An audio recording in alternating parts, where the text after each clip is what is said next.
Alors on a deux aspects à prendre en compte. L'aspect réglementaire qui impose le seuil handicapé, donc le ressaut limité à 2 cm, et puis les exigences normatives qui sont liées à la mise en œuvre des ouvrages et qui imposent des valeurs supérieures, notamment pour la hauteur du regingot, dans le cas de la pose d'une menuiserie, où on est obligé de maintenir une certaine garde à l'eau, évidemment, pour éviter la pénétration et les risques d'infiltration à l'intérieur de la construction.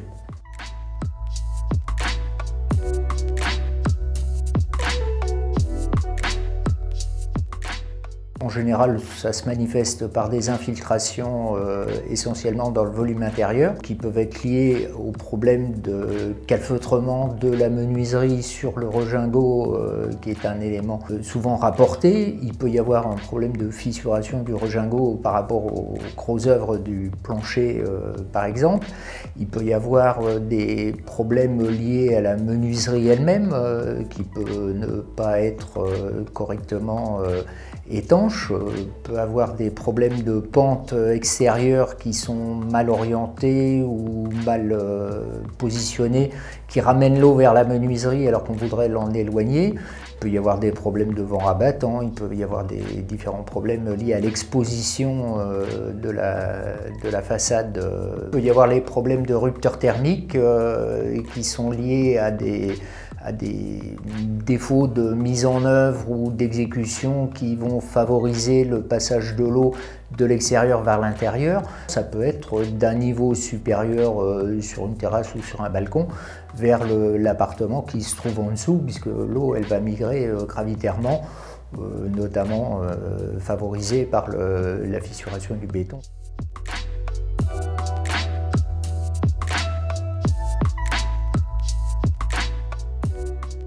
Alors la meilleure pratique évidemment, c'est de réfléchir à toutes ces possibilités de cheminement de l'eau dès la conception et pas d'improviser ou d'inventer ou d'imaginer des choses palliatives en phase d'exécution. En particulier, il faut penser à ponter suffisamment vers l'extérieur de la construction plutôt que de ramener l'eau vers la façade et le pied de la menuiserie. Il faut éviter tout ce qui est zone de stagnation d'eau, donc en étant assez vigilant sur les tolérances d'exécution. Il faut dimensionner correctement les ressauts et les caniveaux pour évacuer l'eau, et puis il faut penser que les menuiseries doivent être réalisées avec des seuils extra plats qui permettent une étanchéité correcte par rapport aux grosses œuvres. L'ensemble de l'exécution est dépendante de différents corps d'état, le menuisier, le gros œuvre, l'étancheur, etc. Donc il faut penser à coordonner aussi l'intervention. Les entreprises se doivent de réaliser des autocontrôles et tout ce qu'on peut faire pour le formaliser, imposer des points d'arrêt, etc.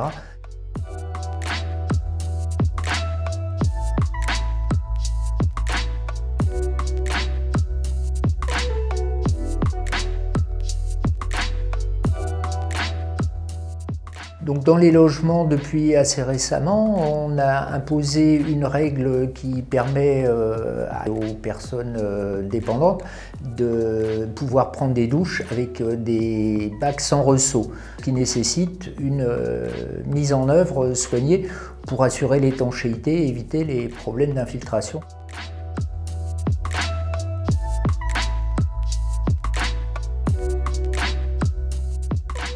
Alors on peut avoir différents types de désordres, enfin qui se manifestent toujours par des infiltrations, le plus souvent à l'étage inférieur, qui peuvent être liés à des problèmes de défaut d'étanchéité à proprement parler du sol ou du local dans lequel on a réalisé la douche. On peut avoir des problèmes liés au raccordement des siphons et des évacuations d'eau.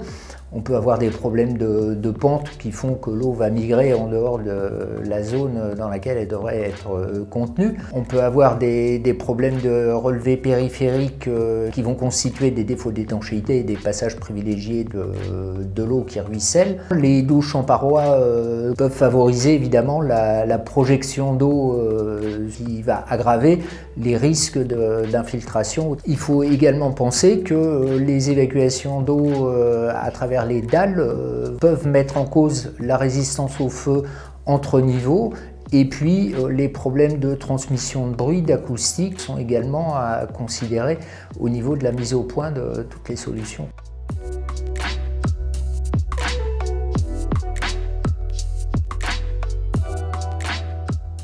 Il faut assurer évidemment l'étanchéité complète du local, ce qui veut dire étanchéité au sol et relevé au niveau des parois. Qui dit étanchéité dit de ne pas confondre les systèmes d'étanchéité liquide avec les systèmes de protection à l'eau sous carrelage. Il faut assurer des pentes aussi pour que l'eau s'écoule vers les évacuations d'eau et pas vers l'extérieur, pas sous les portes, etc. Il faut s'assurer évidemment que les réseaux d'écoulement dans lesquels les eaux vont transiter soient étanchés correctement. Il faut s'assurer aussi que les cols des produits de revêtement, que ce soit sol souple ou carrelage, soient compatibles avec l'étanchéité qui a été mise en place, puisque le plus souvent on utilise des étanchéités type résine. Et puis il faut également s'assurer que les raccordements des sols souples avec les faïences murales soient adaptés pour que l'écoulement de l'eau se fasse sans risque d'infiltration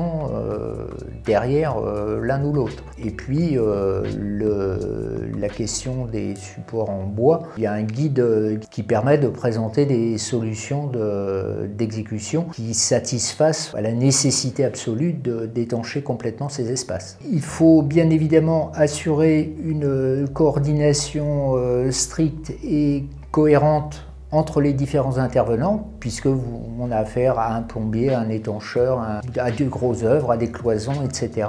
Puis il faut penser évidemment que chaque dispositif qui a été évalué a fait l'objet d'un avis technique auquel il faut se référer et qu'il faut respecter scrupuleusement si on veut éviter les problèmes d'infiltration.